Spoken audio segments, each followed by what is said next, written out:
All right, welcome everyone back to the Baklava broadcast, semi-pro. We are joined today by my little brother, and we're going to be talking some NBA.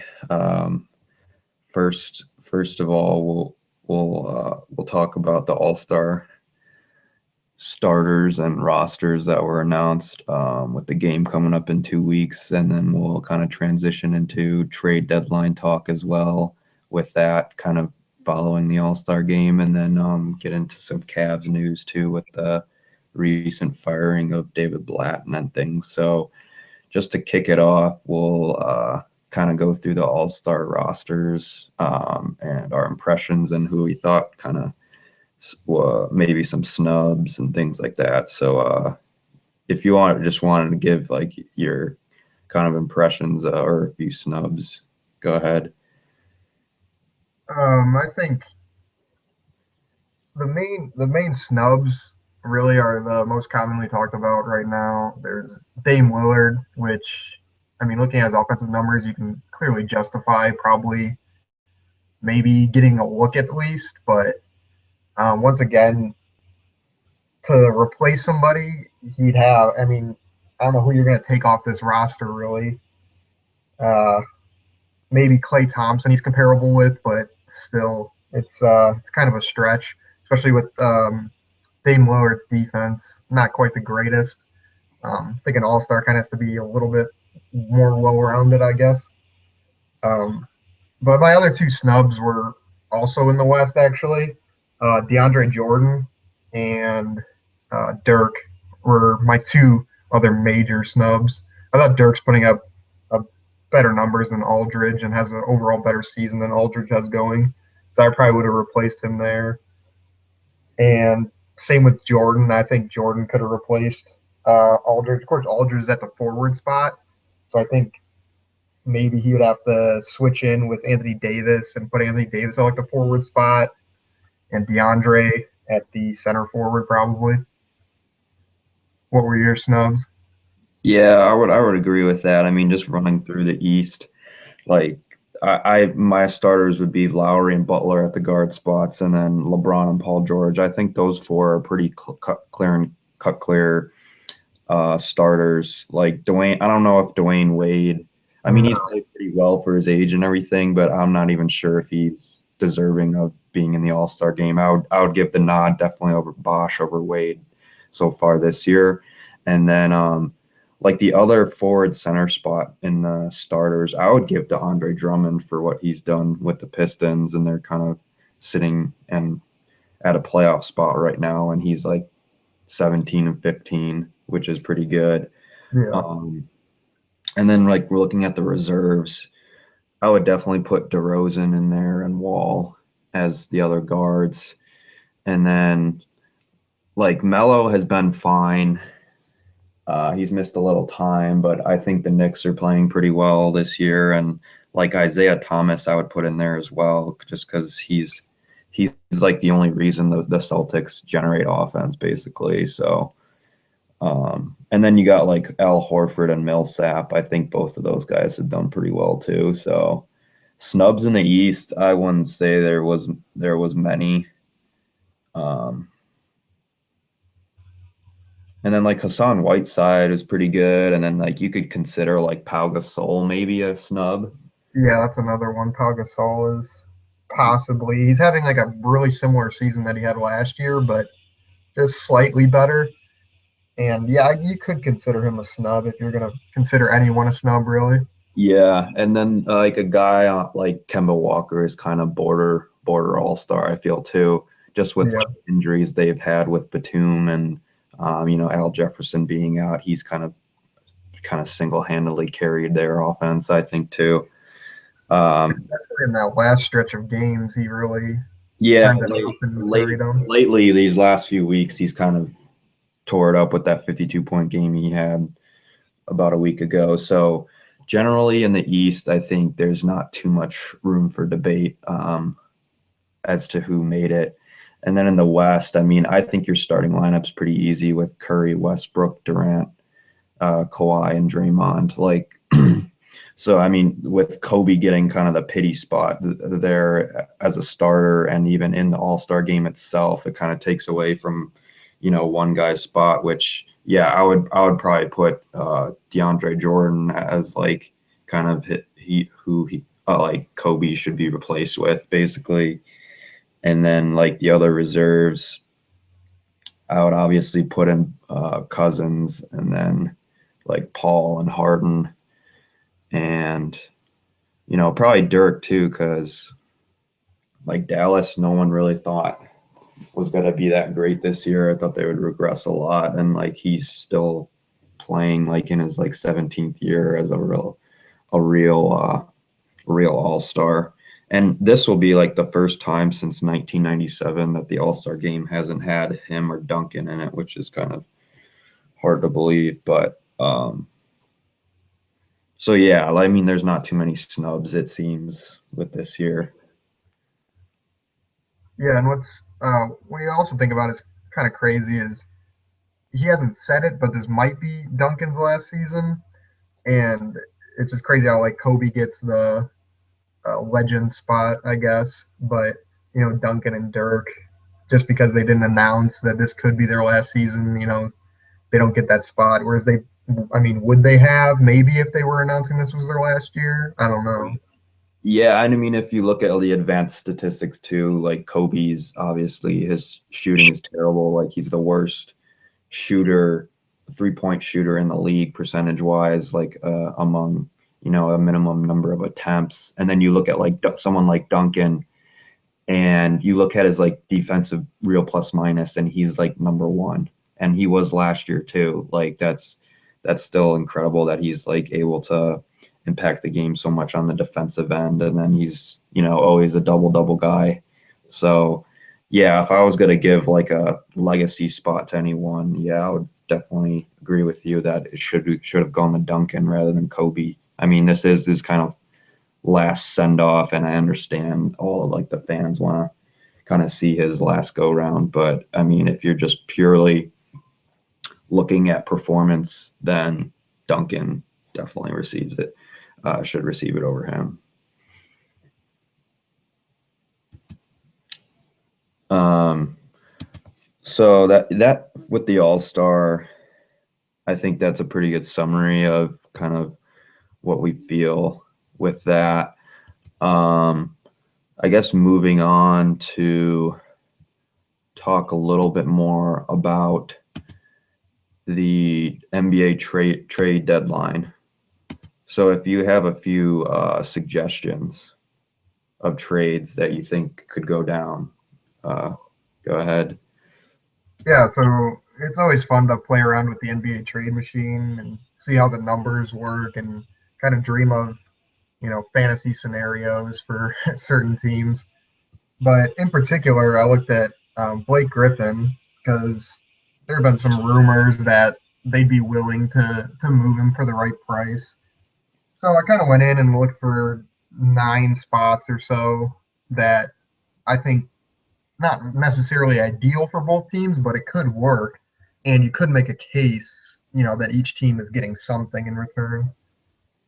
So my first my first one was Blake Griffin, packaged with Luke Richard and Mbamute, going to Charlotte in return for Michael Kidd Gilchrist, Marvin Williams, and Frank Kaminsky.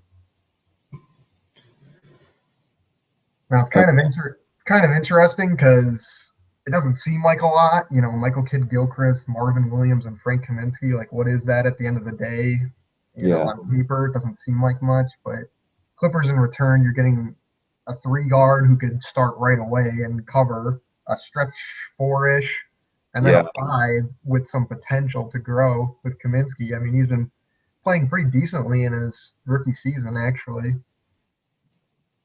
And then, of course, Charlotte, you have Batum and Al Jefferson entering free agency coming up. And if you really want to make a move to show them that they should stay and continue with the process that their team is on, move for Blake Griffin would be huge for them. yeah. I'd say that's not too bad of a trade. It's kind of beneficial for both teams. Like if Al Jefferson comes back, they would have him, Blake, Batum and Kemba. That's a pretty good four right there. And you could kind of fill Yeah. in the other shooting guard spot with like Leonard Lamb or something. And then with the Clippers, you know, Marvin Williams, I think, is an upgrade at the four spot with Josh Smith, and then you obviously get Kid Gilchrist, who I think with Chris Paul and DeAndre, like those three together in the starting lineup, that's a pretty formidable defense, I think, with him. And then Kaminsky's a pretty solid, young guy that you could play with him and Cole Aldridge, kind of rotate them in there. So um, yeah, I think that's a pretty decent trade. I mean, the Charlotte might, I mean, Clippers might want a little more, like in terms Yeah. of return, just because Kid Gilchrist, yes, he's like an elite defender and such, but I think they would might maybe want to include it maybe like a few picks rather than three players, maybe like two players and some and like a few first rounders for Blake. But other than that, I think it's a good deal for both teams. Yeah. Then my next one is East West swap. The Bulls would get Blake Griffin and Luke Richard, of course, a common package, Mm, and the Clippers would get Powell, Nikola, Mirotic, and Mike Dunleavy. That's kind of an interesting one because you kind of think about like how would Powell and DeAndre work together. You're throwing in Mirotic. Dunleavy's kind of, I mean, he could probably start for them for the Clippers, yeah. but it's kind of a throw. Yeah, that one I don't like as much just because of the Clippers getting kind of Powell and DeAndre, and then the fact that Powell, he sources say that the Bulls kind of hope to re-sign him this offseason. So I mean, if the Clippers were to get him, they wouldn't be sure if they'd be just be renting him for this year or kind of in the future, and kind of if you could play both. I don't think you could play both Powell and DeAndre at the same time. I think Powell would more have to be like a six man almost, which I don't know if he would like that either. But the Bulls being, I could see them making a move kind of with the front court just because of Noah's out for the year and now Mirotic is out for after the All Star break, which kind of makes an opportunity for guys like Taj Gibson, and I mean they still have guys like Bobby Portis, a rookie, but that could also vault the Bulls into kind of elite territory and better serve them against the Cavs. Being with Butler and Blake, that's a pretty powerful combo to kind of match what LeBron, Kyrie, and Love are bringing to the table. So Yeah, definitely. Yeah, I think that would be a pretty nice young core with Butler and Blake too. definitely, And then another one that I don't want to say it is hard to kind of make sense of it, but Blake Griffin for LaMarcus Aldridge. I think this would be a move that the Spurs would do looking forward toward the Warriors because uh, when they played the Warriors earlier in the season, LaMarcus was kind of a liability, I guess, on defense guarding Draymond. Didn't really work out so well. And Draymond played pretty well against Aldridge. I think he held him to like 2 for 9 of shooting. So if you make the swap for Blake on the Spurs end, I think he'd probably provide a little bit better defense and maybe some offense against Draymond. He kind of matches up better, the more athletic type. yeah. So, yeah, what do Blake's you think about that? 26. Blake's 26 and Aldridge is 30, so a little younger on that side. Just looking for the future as a Tim Duncan replacement. But yeah, I'm just not sure how Blake would kind of fit into Pop's system, or if you would kind of buy into kind of being more of a pass oriented kind of forward and kind of deferring sometimes to Kawhi, or how he would kind of mesh with what Pop's philosophy is and everything. But that could certainly give them a little more, I think, offensive firepower and a little more defense. But I think the Spurs are still kind of very in line with making a run at the title. So I don't think they'll do anything crazy with trade deadline, but it's certainly like an intriguing kind of trade. I'm not sure if the Clippers would want to receive more back with Aldridge, or if kind of a 1-for-1 would work or not. But I mean, they're pretty comparable players in terms of their production and what they bring. But Yeah, another really interesting pair, I guess it would make if this trade went down, was Blake Griffin going to the Pelicans for Ryan Anderson, Tyreek Evans, and obviously a draft pick would have to be thrown in at that point. I think it's interesting because you look on both ends. You look on the Pelican side, you got Anthony Davis and Blake Griffin going forward. I mean, who wouldn't want that? yeah, And then you look on the Clippers end, and now you're going to be running a pick and roll with Chris Paul, Ryan Anderson, and you got JJ Redick flanking them. It's pretty tough to cover every night, I would think. yeah, that's interesting. And then you also have a guy like Tyreek Evans off the bench who can provide some scoring along with Crawford.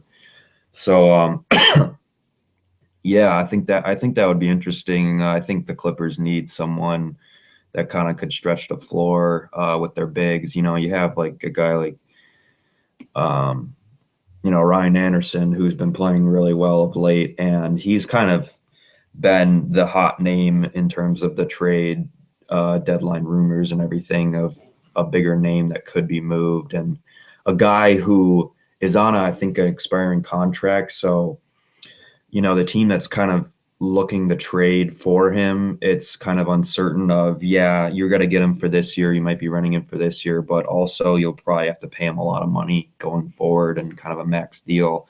One other thing that Zach Lowe mentioned was the Pistons possibly acquiring Ryan Anderson. I'm not sure what it would take for the Pistons. Maybe you know a Marcus Morris, Ilyasova, some other player deal maybe for him. But he also says that the Pistons might not make a run at him necessarily at the trade deadline, but more for free agency, and it would kind of be a reunion with Stan Van Gundy and Ryan Anderson back to their kind of stretch 4 days in Orlando with Dwight, which would kind of be replaced by Drummond. So he's kind of almost crafting that kind of offense and kind of makeup that took that team to the finals.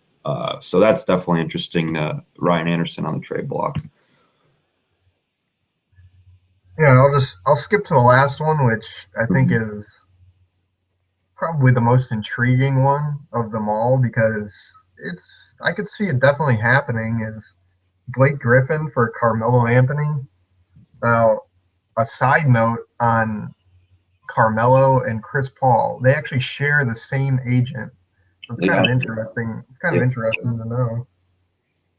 Leon And Rose then or something yeah, like. and then yeah, and then you think about Blake Griffin and Porzingis going forward. I mean, that'd be pretty lethal. Yeah, yeah.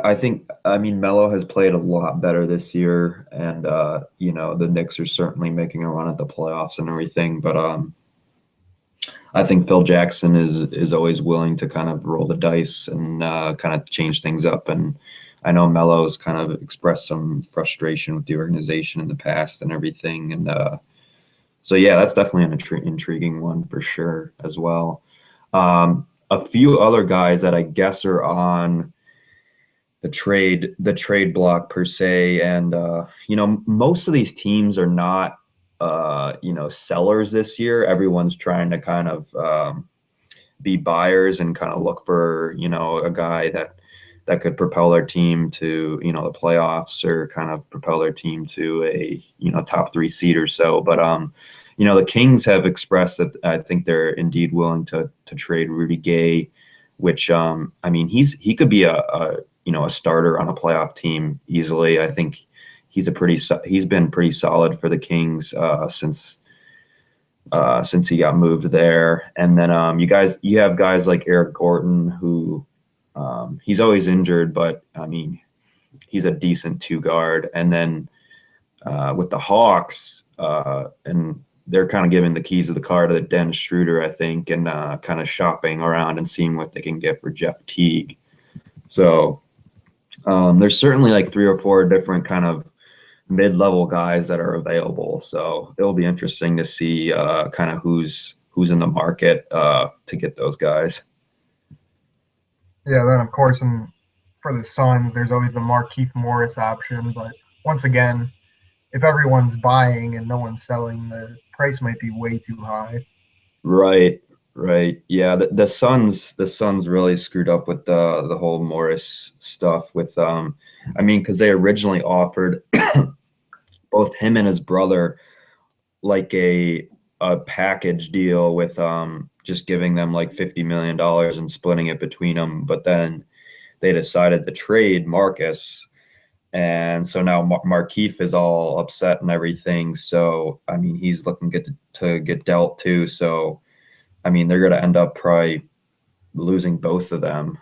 Um, and then the whole thing with the Suns and kind of trading Brandon Knight was seemed to be a mistake as well. So uh, their future isn't looking too great. I mean, they're not playing well right now. And I mean, they got a few young guys like Booker and Goodwin that are certainly promising in the future, but the rest of the roster is a little suspect, I think. Yeah, to say the least. Yeah. Um, so trade deadline, I think, is around like February 18th. So I mean, some of these trade talks will put kind of more heating up. I'm guessing around the All-Star weekend, kind of, and see kind of who more seriously might get dealt before then. So if we wanted to move on, speaking of the All-Star game, the rookie sophomore game is kind of last year got moved into the Rising Stars Challenge, which is a roster of kind of unique U.S. team roster versus a world team roster. So uh, we'll just give like the rosters of each team and then kind of see, which one's better, and kind of maybe highlight a few of these players and how they've done, because all these guys are pretty young and kind of exciting players. So to start with the U.S., the roster is Clarkson, Hood, Levine, Noel, Okafor, Parker, Peyton, Russell, Smart, and Towns.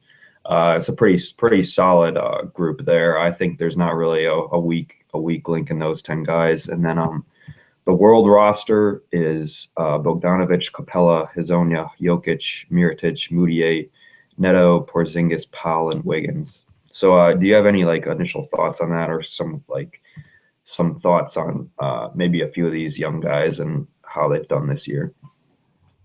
Yeah, I was actually looking at the USA roster a second time. I was actually surprised not to see Justice Winslow there for one.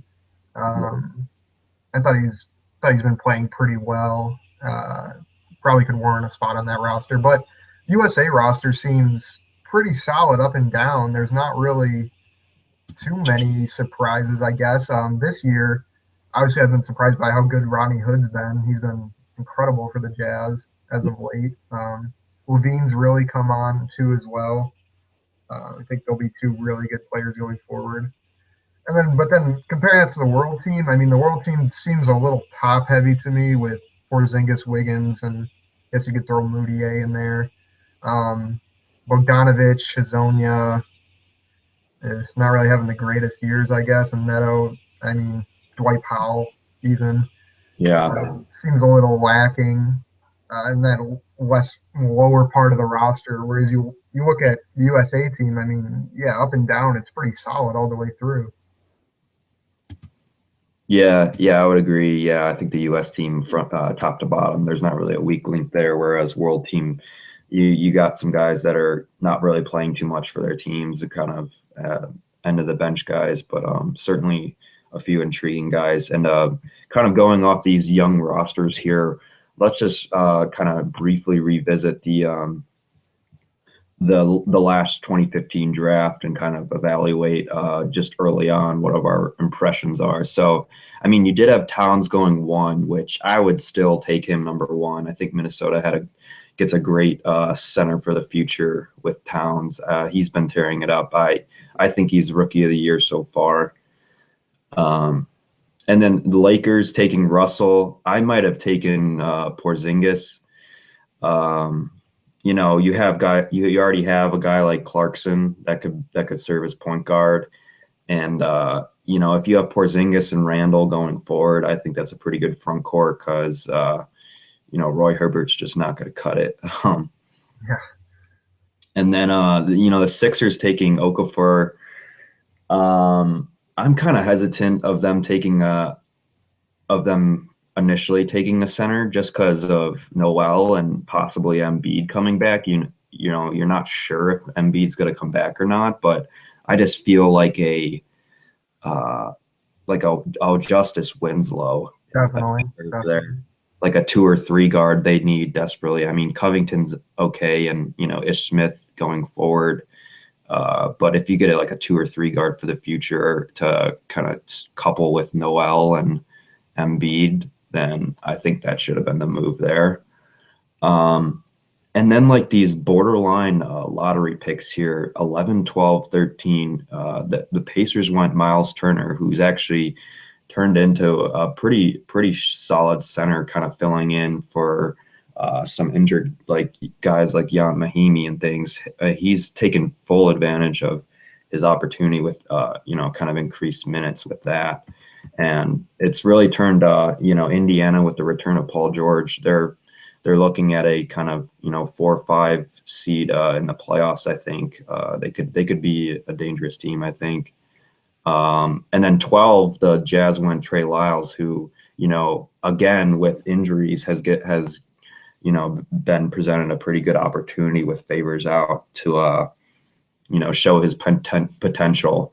And guys like him, Lyles, as well as Booker, they're guys that were on Kentucky's team, and they have like 10 different pros, so it's kind of hard to see, okay, these guys only average 10 points a game at Kentucky, but you can definitely see these guys are 19 and 20 years old, and they have a lot of different promise going forward. So I would look at 11, 12, 13. Those 3 guys are kind of steals with Stanley Johnson going 8. I probably would have taken any of those 3 guys over him. Um, and then like guys like Bobby Portis, 22. I think that's a pretty good pick. And then Larry Nance too at 27. I think he's decent too. So you got anything else with the? Yeah, I thought Larry Nance at 27. Looking back at it, that's a great pick. Look at the players a couple picks before him and after him. There's not really much in the way of even playing in the NBA at this point. Uh, and then if you look before, Justice Winslow slipping to 10. That's a pretty good pick there. And you consider the Celtics consider trading 4 first round picks or 4 picks for uh, to trade up and get Justice Winslow. That's shows Yeah, you the player he that could was be. that was a real idiotic move, I feel, by Jordan to not take that and then proceed to take Frank Kaminsky with his pick. And then he could have had, you know, 3 guys like Turner, Lyles, and Booker for the future. Yeah, I think at 5 too. Looking at it, the Magic taking Hazonia. Right now, he's not looking the greatest. He's only playing about 13 minutes. Hasn't really gotten a huge opportunity. Yeah, Maybe going forward, he's definitely got a high ceiling, but he's kind of a duplicate of Evan Fournier too. I mean, he's got a little more yeah, spin up in his step, but I mean, uh, yeah, I don't with Orlando. I mean, they got a lot of good young guys with Aaron Gordon's been playing a little more of late, and Tobias Harris and Vucevic and Alfred Payton and Oladipo. They all seem to be pretty solid. So going forward, I think they're in a pretty good position. But yeah, I would have maybe rolled the dice on someone else rather than Hazonia at 5. yeah. I was also interested with the Kings pick at 6, Cauley Stein. It's Yeah, like it's kind of hard to get him a lot of playing time with Boogie Cousins there, and Boogie plays a ton of minutes. So yeah. I would have maybe gone Moutier there for the point guard there. Um, or someone else. I think they just had some other holes that they could have filled rather than kind of duplicate the same position as their best player in Cousins. Um, so yeah, I mean, rookie of the year probably is Towns, and I'm actually surprised at how good this draft turned out. Actually, I felt there was a few decent players, but it seems like there'll be like double digits in terms of guys that have contributed right away and going forward could be centerpieces of these teams.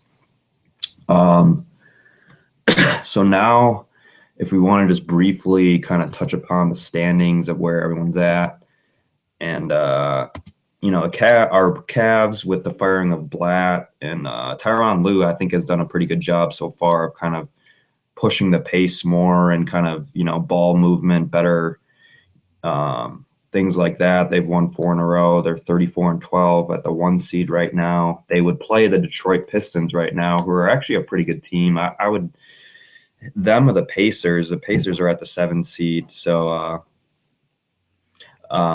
those are pretty two dangerous teams. And then I had the Raptors at the 2 seed, Bulls, Hawks, Celtics, Heat. So those 8 teams in the East, I think, are pretty solid. Um, Yeah, so it's stark contrast from what everyone was saying about the East last year. Now it seems a little. I mean, obviously the Cavs at the top are so top heavy, but after that, it's pretty balanced. It seems like. Yeah, I mean, you have teams like the Pistons and the Pacers that have surprised a little bit, and then the Knicks and Hornets are kind of lingering. The Wizards have been a disappointment, I would say for sure. And I think when we last did a podcast, the Magic were in like the 7 seed, and now they've lost 8 in a row. So they're kind of falling back down to earth, I think, with that. And someone like the Bucks, people had high expectations for them. They were seated at maybe the 4 or 5, maybe to get into like the 3, but they're 20-29 right now, so I don't see them making the playoffs. And then you obviously have your lowly Nets and Sixers there. um, just looking at the West, gold top heavy with Golden State, Spurs, Thunder are pretty solid too, and then you got the Clippers at the 4 seed, which I'm surprised their record is 31-16 with Blake being out, but they've actually had a pretty solid record with him being out, which is kind of strange. But Yeah, now they're going to be. The only problem is now they might be. They say 4 to 6 weeks, which seems a little optimistic, but yeah, it could be a month and a half out without Blake Griffin. That might be tough to maintain, the fourth spot with the Grizzlies and Mavs kind of coming up. yeah, yeah. Then you have 5 through 8 is Grizzlies, Mavs, Rockets, Blazers, and I think that 8 seed's a little bit up for grabs. I mean, it could go Blazers, Jazz, or Kings. I think any of those 3 teams could take it, but I think they're just going to get destroyed in the first round by the Warriors anyway. So I wouldn't be fighting too hard if I were those teams to make the playoffs, to be I honest. mean, which of those three, Blazers, Jazz, obviously maybe Kings, Pelicans, maybe, which of those four, I guess, would you think would provide the worst matchup, I guess, for the Warriors? Um, the Kings don't play defense, so they would just get to run out of the building. I think with that. Jazz are kind of intriguing to me a little bit. If they're fully healthy, I think they present a pretty good challenge. Portland is kind of all on Dame Lillard, so if they shut him down, I think they're toast. So I would say the Jazz would present the most, and they have a good solid defense too, so they could keep a low scoring maybe on them. Yeah, I'd like to. I think of those four, I would probably like to see the Jazz play just because it's an interesting matchup with how good they are on defense. Yeah, But the only problem is when you need that shot, which you will in the playoffs most likely, who's going to take that shot for the Jazz? Gordon Hayward, Rodney Hood. right. I think I'd rather have Dame Lillard taking it, but Yeah, they don't really have a crunch time guy with it. Yeah. Um, so I think that's just about all we wanted to talk about. Shout out to Tayshaun Prince. He is a 6.3 PER, and somehow Minnesota is still playing him in their lineup, which I don't Starting understand. him at some points too. Yeah, yeah. Uh, Jared Cunningham, not ninth worst PER too, and actually Winslow is has a really bad PER to be and Moutier, which is kind of surprising.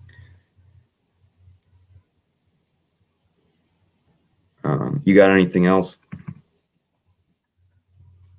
No, I think that's about it, except for Jody Meeks in 2 games, posting a negative 6.5 PER. So he's a great tip your hat at the end of the day. Yikes. Well, all right. I think that's it. So thanks for listening, and we'll probably try to do this again sometime. All right, sounds good. Yeah. All right.